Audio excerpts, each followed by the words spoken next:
प्रधान न्यायाधीश justice JS. Khehar ने हलफनामे या जवाबी हलफनामे समय पर दाखिल न करने और फिर वक्त मांगने की वकीलों की आदत पर नाराजगी जाहिर की है। आज यही है हमारा केस ऑफ द डे, लेकिन केस ऑफ द डे से पहले डालते हैं कुछ और अहम खबरों पर नजर। सबसे पहले बात दिल्ली के कालकाजी मंदिर कॉम्प्लेक्स की, जहां पर शौचालयों की उचित व्यवस्था न होने पर सुप्रीम कोर्ट ने चिंता जाहिर की। इस बारे में सुप्रीम कोर्ट की बनाई 3 सदस्यों वाली समिति ने अपनी रिपोर्ट में बताया कि मंदिर में 3 शौचालय हैं और तीनों ही खराब पड़े हैं। कमेटी के मुताबिक वहां पर 3 नए शौचालयों की जरूरत है। इस रिपोर्ट के बाद दीपक मिश्रा ने टिप्पणी की है कि मंदिर में श्रद्धालुओं के लिए शौचालय न होना एक गंभीर समस्या है। सुप्रीम कोर्ट ने डीडीए, दिल्ली जल बोर्ड और दक्षिणी दिल्ली नगर निगम को आदेशित किया है कि तीनों संस्थाएं एक संयुक्त बैठक करें और ये तय करें कि मंदिर में नए शौचालयों के निर्माण के लिए जमीन कहां से दी जाए और नए शौचालयों के निर्माण के लिए पैसे कैसे इकट्ठे किए जाएं। इस काम में स्वयं सेवकों से चंदे के तौर पर भी मदद ली जा सकती है। सुप्रीम कोर्ट ने डीडीए से कहा है कि वो मंदिर में शौचालय बनाने के लिए जमीन दे, दिल्ली जल बोर्ड इसके लिए पानी और सीवर व्यवस्था का प्रबंधन करे और नगर निगम शौचालयों का निर्माण कराए। सुप्रीम कोर्ट ने यह भी कहा कि जल बोर्ड हर हाल में सीवर लाइन बिछाने के काम का टेंडर 31 मार्च तक जारी कर दे। इस कार्य के लिए मंदिर प्रबंधन ने 91 लाख रुपए दिए हैं। ऐसे में काम जल्द पूरा होना चाहिए। मामले की अगली सुनवाई अब 24 अप्रैल को की जाएगी।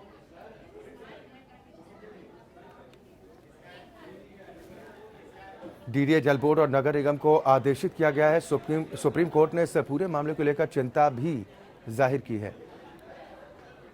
दिल्ली के कालकाजी मंदिर कॉम्प्लेक्स में शौचालयों की उचित व्यवस्था न होने पर सुप्रीम कोर्ट ने अब चिंता जाहिर की है। इस बारे में सुप्रीम कोर्ट की बनाई गई 3 सदस्यों वाली समिति ने अपनी रिपोर्ट में यह बताया कि मंदिर में 3 शौचालय बने हैं, लेकिन तीनों खराब पड़े हैं। कमेटी के मुताबिक वहां पर 3 नए शौचालयों की जरूरत है। इस रिपोर्ट के बाद जस्टिस दीपक मिश्रा ने यह टिप्पणी की है कि मंदिर में श्रद्धालुओं के लिए शौचालय न होना एक गंभीर समस्या है। सुप्रीम कोर्ट ने डीडीए, दिल्ली जल बोर्ड और दक्षिणी दिल्ली नगर निगम को आदेशित किया कि तीनों संस्थाएं एक संयुक्त बैठक करें और ये तय करें कि मंदिर में नए शौचालयों के निर्माण के लिए जमीन कहां पर दी जाए और नए शौचालयों के निर्माण के लिए पैसा कैसे जमा किया जाए। इस काम में स्वयंसेवकों से चंदे के तौर पर भी मदद ली जा सकती है, कोर्ट ने यह भी कहा है।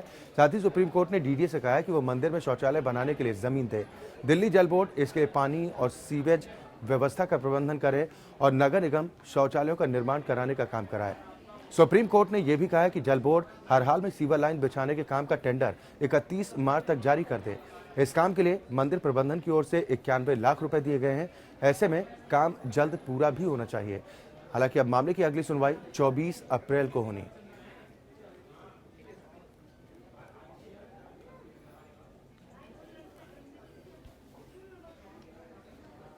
कालकाजी मंदिर में शौचालय न होने पर चिंता जाहिर करते हुए सर्वोच्च अदालत ने अब यह फैसला किया है कि चाहे स्वयंसेवकों से चंदा लेना पड़े, अब जिम्मेदारियों का निर्वहन करना चाहिए, क्योंकि ये बड़ी गंभीर समस्या है और इससे से जल्द निजात मिलनी चाहिए ताकि श्रद्धालुओं को सहूलियत हो पाए। विनय वत्स से इस खबर पर ज्यादा चर्चा और बातचीत के साथ जुड़ गए हैं। इंडिया लीगल रिसर्च फाउंडेशन के सदस्य हैं विनय। हालांकि इस पूरे मामले को लेकर सुनवाई अब 24 अप्रैल को होनी है, लेकिन उसके पहले कितनी गंभीरता अब नजर आ सकती है, क्योंकि सर्वोच्च अदालत भी कह रहा है कि श्रद्धालुओं के सामने एक बड़ी दिक्कत है कि इस मामले में 3 मुद्दे सामने आए हैं। पहला तो कंस्ट्रक्शन ऑफ टॉयलेट है, दूसरा सीवेज और तीसरा बैरिकेडिंग के को लेकर। तो जहां तक सीवेज की बात आती है तो इसमें कई सारे जो रिस्पोंडेंट्स हैं, कुछ वॉलेंटियर्स हैं जिन्होंने कहा है कि सीवेज कंस्ट्रक्शन के लिए वो डोनेट करने को तैयार हैं, क्योंकि दिल्ली जल बोर्ड ने अपने तरफ से एक एस्टिमेट भी दिया है कि इतने पैसे लगेंगे हमें ये सीवेज कंस्ट्रक्शन के लिए। और इस पे एक कंसेंसस हुआ है कि 13 लाख पर मंथ के हिसाब से कुछ वॉलेंटियर्स हैं जो कि इसमें डोनेशन देने वाले हैं। और ऐसा करते हुए अभी तक 90 लाख लगभग जमा हो चुके हैं दिल्ली जल बोर्ड के पास, लेकिन उन्होंने अभी तक कोई कंस्ट्रक्शन शुरू नहीं किया है। इस पे दिल्ली जल बोर्ड का ये रिस्पॉन्स था कि उन्होंने एक बार टेंडर फ्लोट किया है, लेकिन वो काम नहीं किया उस टेंडर के थ्रू, और अभी उन्होंने दोबारा से नया टेंडर फ्लोट किया है। दूसरा मुद्दा टॉयलेट को लेकर आता है, जिसमें एसडीएमसी ने एसडीएमसी ने कहा कि उन्होंने डीडीए को लेटर लिखा है लैंड के लिए, लेकिन डीडीए ने बहुत समय तक डीडीए ने कोई रिप्लाई नहीं किया। जब रिप्लाई आया तो अब एसडीएमसी का कहना है कि उनके पास फंड्स ही नहीं है कंस्ट्रक्शन के लिए। जब कोर्ट ने पूछा कि ये टॉयलेट कंस्ट्रक्ट करने में आपको कितने फंड्स की जरूरत है, तो उनका कहना था कि उन्हें 47 लाख जरूरत है इस टॉयलेट को कंस्ट्रक्ट करने पे। तो इस पे कोर्ट ने अपने तरफ से आश्चर्य भी जताया कि एक टॉयलेट कंस्ट्रक्ट करने में इतने इतने फंड्स की क्या जरूरत है। तो इस पे एसडीएमसी का ये कहना था कि ये जो टॉयलेट है इसका लेंथ और ब्रेथ जो है वो बहुत ज्यादा है, एरिया बहुत ज्यादा है, इसकी वजह से जो फंड्स है वो भी इसमें ज्यादा लगेंगे।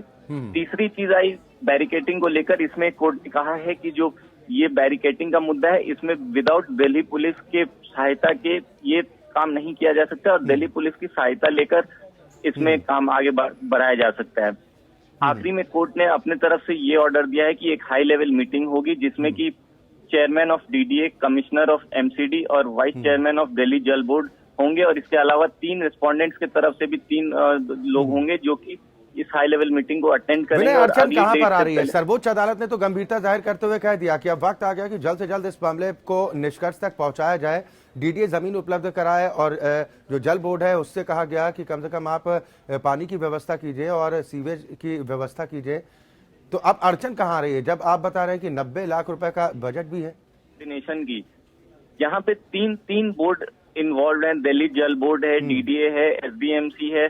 तो इन ये तीनों चारों बॉडीज जो हैं ये जब तक कोऑर्डिनेट नहीं करेंगे एक दूसरे के साथ, जब तक फंड्स जो हैं वो प्रॉपरली कोऑर्डिनेट नहीं होंगे तब तक आगे बढ़ना इसमें मुश्किल है। इसके वजह से आज ने भी ऑर्डर दिया है कि अब जो भी काम होगा पहले आप लोग बैठ के एक हाई लेवल मीटिंग आप लोग कंडक्ट करें और जो भी आपका सजेशंस है या फिर जो भी आप आगे का स्टेप है या फिर जो भी आपको रिपोर्ट फाइल करनी है, एक फाइनल रिपोर्ट बना के आप हमें सबमिट करें और इसके बाद हम इस पे कुछ आगे का फैसला सुनाएंगे। तो जहां तक मेरे समझ से इसमें जो मेन प्रॉब्लम है वो कोऑर्डिनेशन का है और वो शायद हो सकता है अगली डेट तक वो भी हट जाए क्योंकि इस मीटिंग में सबको इन्वॉल्व होना है। चलिए बिल्कुल, बहुत शुक्रिया विनय वत्स से इस खबर पर तमाम जानकारी और बातचीत के लिए। तो सर्वोच्च अदालत ने चिंता जाहिर करते हुए अब निर्देशित भी कर दिया है कि जल्द से जल्द इस समस्या को दूर करने के लिए कदम आगे बढ़ाए जाएं। अब इस पूरे मामले को लेकर जो अगली सुनवाई है वो 24 अप्रैल को होनी। वहीं दिल्ली हाईकोर्ट ने वित्त मंत्री अरुण जेटली के बैंक खातों, टैक्स रिटर्न और अन्य वित्तीय रिकॉर्डों से जुड़ी जानकारी उपलब्ध कराने के लिए मुख्यमंत्री अरविंद केजरीवाल की याचिका को खारिज कर दिया। अरुण जेटली ने अरविंद केजरीवाल के खिलाफ मानहानि का मुकदमा दायर कर रखा है। हाईकोर्ट ने कहा कि जेटली के परिवार के सदस्यों के बैंक खातों के लेन देन और उनके परिजनों की 10% की हिस्सेदारी वाली कंपनियों की जानकारी मांगने वाली केजरीवाल की याचिका बेवजह की पूछताछ है और इसमें कोई दम नहीं। Justice Rajiv Sah and law ने जेटली की गवाही के कुछ हिस्सों को हटाने का अरविंद केजरीवाल का आग्रह भी ठुकरा दिया है।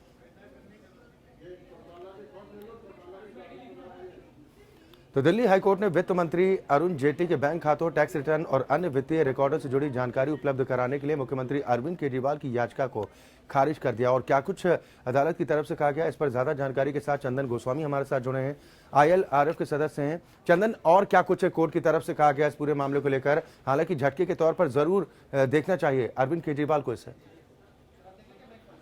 जी, अरविंद केजरीवाल की तरफ से एक एप्लीकेशन मूव करी गई थी जिसमें कि उन्होंने ये डिमांड किया था कि अरुण जेटली और उनके फैमिली मेंबर्स का जो ट्रांजैक्शन है, बैंक ट्रांजैक्शन है, उसकी कॉपी पब्लिक डोमेन में प्रोवाइड कराया जाए। इसको तो दिल्ली हाईकोर्ट ने खारिज कर दी है, ये बोलते हुए कि ये जो उनका मूव है वो एक काफी रोविंग और फिशिंग इंक्वायरी है, इसका अंदर कोई मेरिट नहीं है। इसके साथ साथ उन्होंने कुछ और एडिशनल इश्यूज बनाए थे जिसमें कि ये था कि अगर वो किसी पब्लिक फोरम में और पब्लिक फिगर के खिलाफ कोई स्टेटमेंट बनाते हैं तो वो डिफेमेटरी एक्शन के अंदर आता है कि नहीं आता, इस पे अभी बहस होनी है। इस पे जो अरुण जेटली की तरफ से जो काउंसिल थे उन्होंने बोला कि किसी को भी अधिकार नहीं है कि फ्रीडम ऑफ स्पीच के को यूज करते हुए आप किसी को भी डिफेम कर दो। जी बिल्कुल चंदन, साथ ही जो कहा कि याचिका बेवजह की पूछताछ और इसमें कोई दम नहीं है, तो इसको लेकर अरविंद केजरीवाल के वकील की तरफ से कुछ दलील रखी गई माननीय अदालत के सामने? जी नहीं, इसमें उनकी तरफ से कोई दलील तो नहीं रखी गई है, लेकिन हाँ उनकी तरफ से ये बोला गया है कि वो हो सकता है इस ऑर्डर को आगे जाके चैलेंज करे, अपील करे इस ऑर्डर को। चलिए बिल्कुल, बहुत शुक्रिया चंदन इस खबर पर तमाम जानकारी और बातचीत के लिए। वहीं दिल्ली यूनिवर्सिटी के रामजस कॉलेज में छात्रों और पत्रकारों के साथ बदसलूकी और पिटाई का मामला अब अदालत तक जा पहुंचा है। दिल्ली यूनिवर्सिटी के 2 छात्रों ने दिल्ली हाईकोर्ट में पुलिस वालों के खिलाफ जनहित याचिका दाखिल की। ये दोनों याचिकाकर्ता लॉ के स्टूडेंट हैं। रामजस कॉलेज विवाद को लेकर दिल्ली यूनिवर्सिटी के छात्रों और कई लोगों ने ABVP के खिलाफ सड़क पर प्रदर्शन किया था और पुलिस पर आरोप है कि प्रदर्शन के दौरान कुछ पुलिसकर्मियों ने छात्रों और पत्रकारों के साथ बदसलूकी की।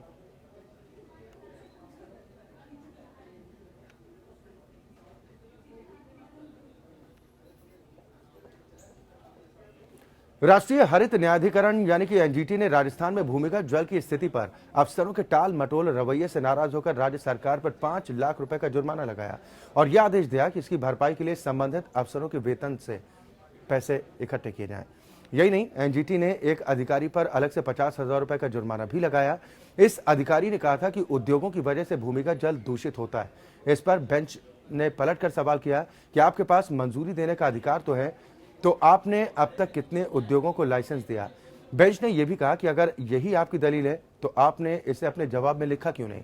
न्यायाधिकरण उद्योगों पर भी 1 लाख रुपए का जुर्माना उनकी तरफ से लगाया गया।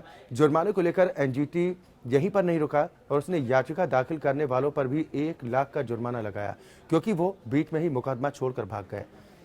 आज सुनवाई के दौरान राजस्थान सरकार के सचिव समेत कई वरिष्ठ अधिकारी मौजूद रहे। इस मामले की सुनवाई अब 15 मार्च को की जाएगी।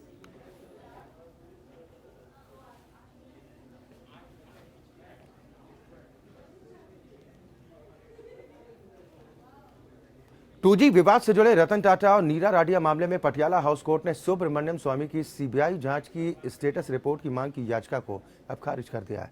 आज सुनवाई के दौरान सुब्रमण्यम स्वामी ने दलील रखी थी कि सीबीआई निदेशक के एक पत्र के मुताबिक मामले की जांच जारी। उन्होंने यह भी कहा कि विशेष फॉरेंसिक जांच लैब की रिपोर्ट की आरटीआई की उनकी अर्जी भी लंबित है। ऐसे में जांच पूरी होने तक हमें इंतजार करना होगा। उन्होंने कोर्ट से मांग की है कि वो सीबीआई से स्टेटस रिपोर्ट मांगे। इस पर अदालत ने स्टेटस रिपोर्ट की अर्जी खारिज कर दी, लेकिन मामले से जुड़े कागजातों के लिए वक्त दे दिया है। मामले की सुनवाई अब 31 मई को की जाएगी।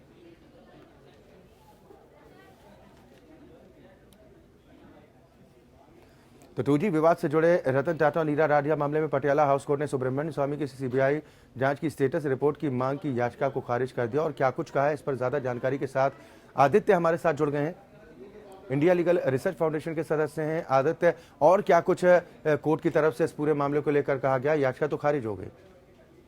अक्षय, मैं आपको ये बताना चाहूंगा कि आज सुब्रमण्यम स्वामी ने सीबीआई डायरेक्टर के लेटर को पढ़ने से शुरुआत करी। उसमें सीबीआई डायरेक्टर ने लिखा था कि अभी जांच जारी है और इसी पे सुब्रमण्यम स्वामी ने कोर्ट से बोला कि हमें स्टेटस रिपोर्ट की मांग करनी चाहिए, क्योंकि सीबीआई का आचरण पिछले कुछ वक्त से सही नहीं रहा है।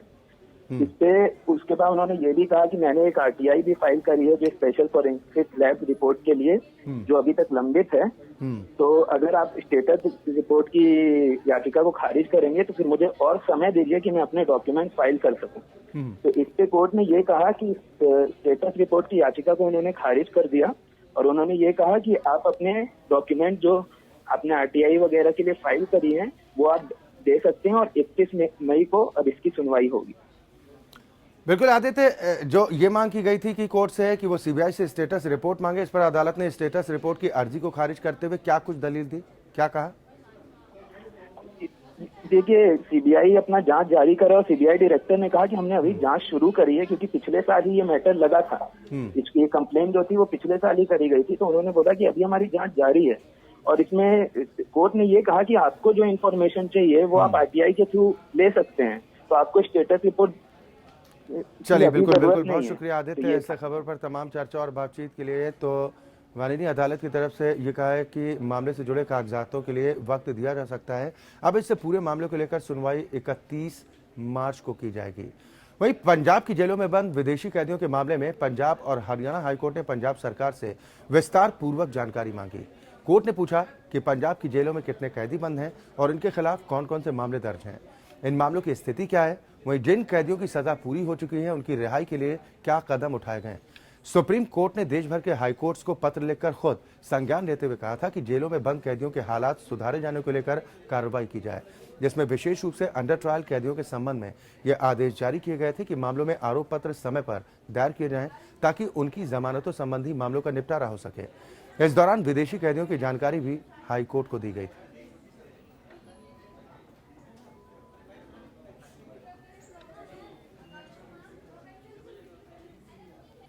ब्रेक के बाद आपका स्वागत है। आप देख रहे हैं हमारी खास पेशकश कोर्ट्स राउंड अप। अब बात करेंगे केस ऑफ द डे की।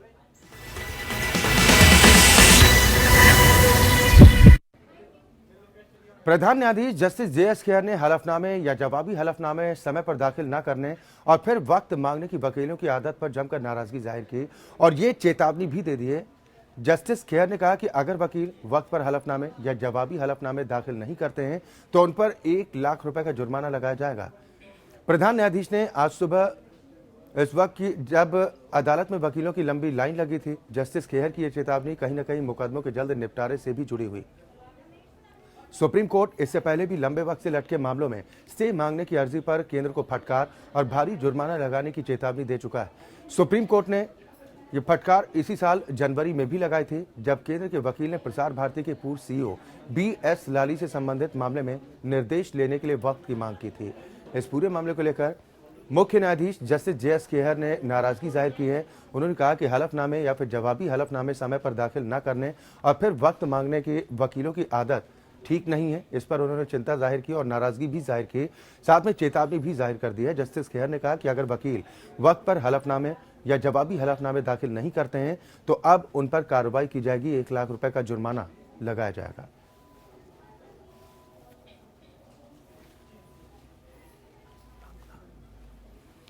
सत्यार्थ गुप्ता इस खबर पर ज्यादा चर्चा और बातचीत के साथ जुड़ गए हैं, इंडिया लीगल रिसर्च फाउंडेशन के सदस्य हैं।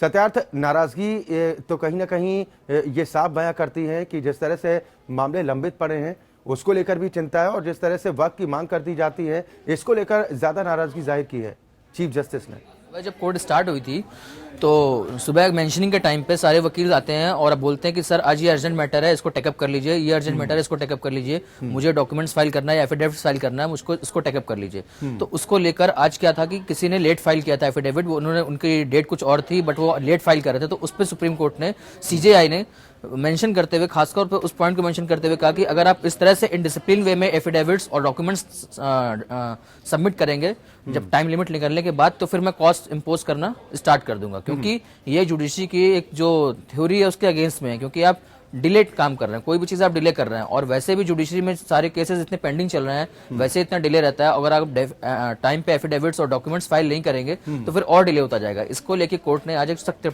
टिप्पणी की और कहा कि 1 लाख कॉस्ट में इंपोज करना स्टार्ट कर दूंगा। बिल्कुल, क्या कहा था सत्यार्थ उस दौरान चीफ जस्टिस ने और वकीलों की तरफ से क्या कुछ रिएक्शन था जब कोर्ट ने कहा कि 1 लाख रुपए का जुर्माना देना होगा अगर इस तरह की परिस्थितियां होती? जी, वकीलों की तरफ से जो रिएक्शन आया उसका रिएक्शन पॉजिटिव ही था कि नहीं नहीं आपकी बात सही है, हमको मानना पड़ेगा ये सारी चीजें, क्योंकि कुछ सीनियर्स वकील भी वहां पे थे, उन्होंने कहा कि you lordship you are correct and on this point, और सीजीआई ने एक सख्त टिप्पणी की ताकि एक संदेश जाए वकीलों में कि आप टाइम पे सारे एफिडेविट्स और डॉक्यूमेंट्स फाइल करिए। बिल्कुल, सुप्रीम कोर्ट इससे पहले भी लंबे वक्त से लटके मामलों में स्टे मांगने की अर्जी पर केंद्र को फटकार भी लगा चुका है और आज एक बार फिर जिस तरीके से नाराजगी जाहिर करने की कोशिश की है चीफ जस्टिस ऑफ इंडिया ने, ये कहीं ना कहीं इस ओर इशारा करता है कि मामले जिस तरह से पेंडिंग पड़े रहते हैं और उस पर इस तरह से समय की मांग की जाती है तो इससे कहीं ना कहीं काम भी प्रभावित होता है अदालतों का। जी, इसको लेके आज इसी मेन जो काम प्रभावित हो रहा है और जो पेंडिंग केसेस हैं, केसेस जो पेंडिंग हो रहे हैं, इन्हीं चीजों को लेके आज कोर्ट ने मेन ये टिप्पणी की कि आप टाइम पे एफिडेविट्स फाइल करना स्टार्ट करें, क्योंकि वैसे ही जुडिशरी के पास लोअर जुडिशरी में, हायर जुडिशरी में सारी जगह इतने पेंडिंग केसेस पड़े हैं और अगर आप डॉक्यूमेंट्स नहीं टाइम पे फाइल करेंगे, अपनी तरफ से आप डिले करेंगे तो फिर तो केसेस और डिले होते जाएंगे, क्योंकि नेक्स्ट तारीख पे आप बोलेंगे कि सर डॉक्यूमेंट्स तैयार नहीं है, नेक्स्ट तारीख पे बोलेंगे एफिडेविट अभी रेडी नहीं हुआ है, तो अगर ये चीजें आपके पास रेडी नहीं होंगी, बेसिक चीजें आप पूरी कंप्लीट नहीं कर पाएंगे तो आप फाइल कैसे पूरी कंप्लीट करेंगे। चलिए, बिल्कुल, बहुत शुक्रिया सत्यार्थ इस खबर पर तमाम चर्चा और बातचीत के लिए। तो चीफ जस्टिस ऑफ इंडिया की तरफ से इस पूरे मामले को लेकर कड़ाई के साथ कहा गया कि अगर वक्त पर हलफनामा दाखिल नहीं किया जाता है तो ऐसे में कार्रवाई करते हुए 1 लाख रुपए का जुर्माना भी लगाया जाएगा। वहीं आईएनएलडी अध्यक्ष ओम प्रकाश चौटाला को दिल्ली हाईकोर्ट से झटका लगा है। दिल्ली हाईकोर्ट ने ओम प्रकाश चौटाला का पैरोल रद्द कर दिया है और उन्हें फौरन समर्पण करने का निर्देश दिया है। चौटाला को 6 फरवरी को खराब सेहत और कुछ असामाजिक कारणों से पैरोल दी गई थी, लेकिन वो इस दौरान जनसभाएं कर रहे हैं जो पैरोल के नियमों के खिलाफ है।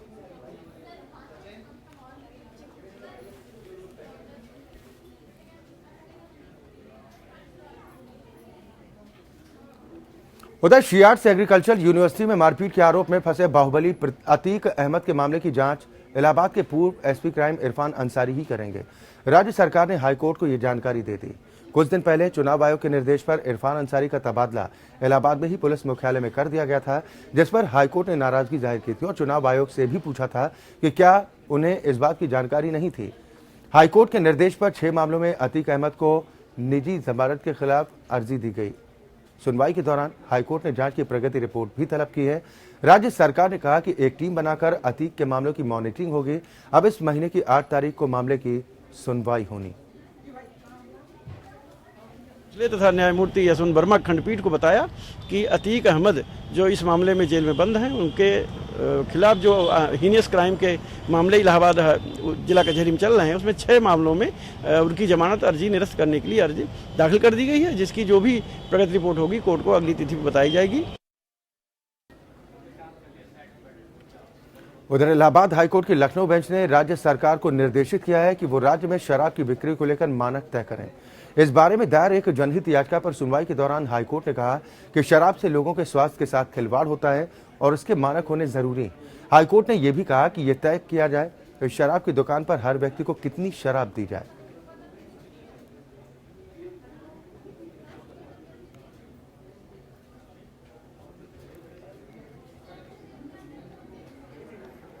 और इसी के साथ हमारी खास पेशकश में आज के लिए बस इतना ही। एपीएन न्यूज में खबरों का सिलसिला लगातार जारी।